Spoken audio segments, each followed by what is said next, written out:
Take a look at the efficiency. How about the dramatic difference from what we saw in games 4 and 5 in points per game? But the offensive rating is what stands out. 140 last night, and then Harden with 15 dimes in the series closer as Philly moves on.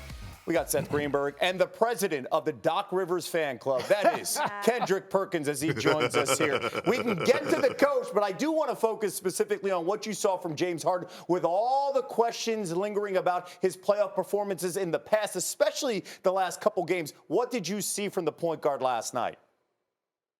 Well, what I saw was the best game that he's had since putting on the Philadelphia 76er uniform. And he set the tone early, being aggressive, not looking to pass up shots and get others involved. And I thought with him setting the tone and showing that he had it on his mind to win this game, it set the tone for everyone else, including Joel Embiid. And if you could get this version of James Harden, and I'm not talking about him going out there getting 25 or 30 points a night. I'm talking about him just being aggressive. If you can get this aggressive version of James Harden, the Philadelphia 76ers are going to be a tough out in this postseason.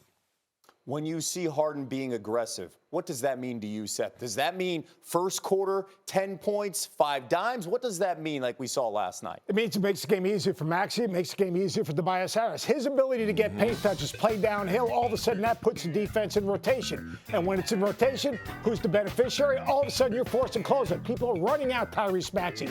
He's going to make that shot or he's going to get downhill. People are closing out on Tobias Harris. What is he going to do? Freeze him up to knock down the jumper or get downhill. When James Harden has the ball, there are 6 and 8 eyes on him. When those eyes are on him, that gives those guys a chance to move to an open spot, be shot ready, force a closeout, either score it or drive it. That's the key. He's got to be aggressive. When he's aggressive, it makes the game easier for everyone else, including Joel Embiid in that high ball screen. Yeah, and that's a big difference here that we did not see in this offense, especially the last 2 games. Again, they were up 3-0 in this series. They finally beat the Raptors. They move on to take on the Heat. So, Perk, how much pressure is on Harden now and Doc Rivers in this next series? Because the Heat will be favored. You know what? It's some pressure, but it's not too much. You know why? Because we don't give enough credit to the others that's supporting Cavs. You look at a 3-time champion and a veteran that's in that locker room, a person that came up big last night in Danny Green.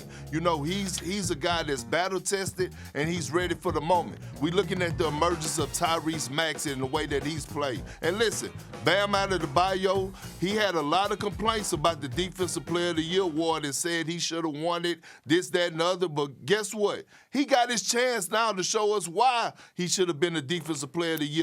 Because Big Philly, Joel Embiid, listen, this guy's not playing no games whatsoever. And when you have a guy like Joel Embiid, look, it takes so much pressure off of James Harden and Doc Rivers that it's ridiculous, because Joel Embiid has the capability of being the best player in every series that the Sixers play in, including Miami. He better be, because I'll tell you one, you talk about Harden. Harden's going to be defended by Jimmy Butler if Jimmy Butler's healthy. And Jimmy Butler's done a great job defending Harden this year. 31 possessions, hasn't scored a bucket. What it enables you to do, Perk, and you understand this, it enables you not to have to overhelp. If you don't have to overhelp, that's going to take Maxey out of the game. That's going to take, obviously, Tobias Harris out of the game. And then you talk about Bam Adebayo and his ability to move his feet offensively, but also, let's talk about the other end. Adebayo's ability to pull Embiid away from the basket, to put him in ball screens, short roll, pick and pop, he's shooting that 15-footer, run the floor. They're going to put a lot of pressure on Embiid on the other end of the floor with Bam as well. Because Bam, one thing he can do, he rim runs and he can finish. He can change ends of the floor. But I look for the defensive game plan for Miami to be able to defend Harden one-on-one. No help. Bluff and recover, stay home on those other guys, and then maybe even be able to switch those ball screens in the middle. Because now with Butler switching on Embiid, maybe you can get physical, and then they can scrape and double off of that. And this all comes down to adjustments. And we saw Doc Rivers make the adjustments last night with the trapping and the switching. What does he have now for Miami? Keep in mind, Joel Embiid has never gotten past the second round, and now he faces old friend Jimmy Butler. Perk, appreciate you. Seth, thank you. El? Perk, you're the man. How about the other game from last night, right? Suns and Pelicans. We thought pregame it was all about Devin Booker and his return after missing games 3, 4, and 5 with a right hammy strain. He only had 13 points. This was the Chris Paul night. This was the Chris Paul show. At some point, his Suns were down 10. You pick it up here from three-point land. He's good. He's now 9 for 9 from the field. A 1-point game. Next possession, off the screen, another 10 for 10, 23 points. Suns up. But back to the fourth, and the Pelicans are coming. Jones steals the pass. You see Chris Paul here? He said, it's always emotional for me when I have an opportunity to play here. Devin Booker, again, 13 points on the night. Just absolutely nasty was Chris Paul. In fact, he makes a little bit of history. He was so nasty.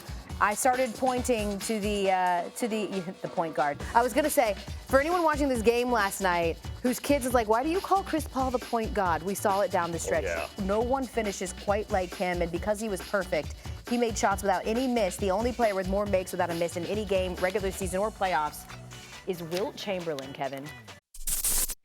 Thank you for watching ESPN on YouTube. For live streaming sports and premium content, subscribe to ESPN+.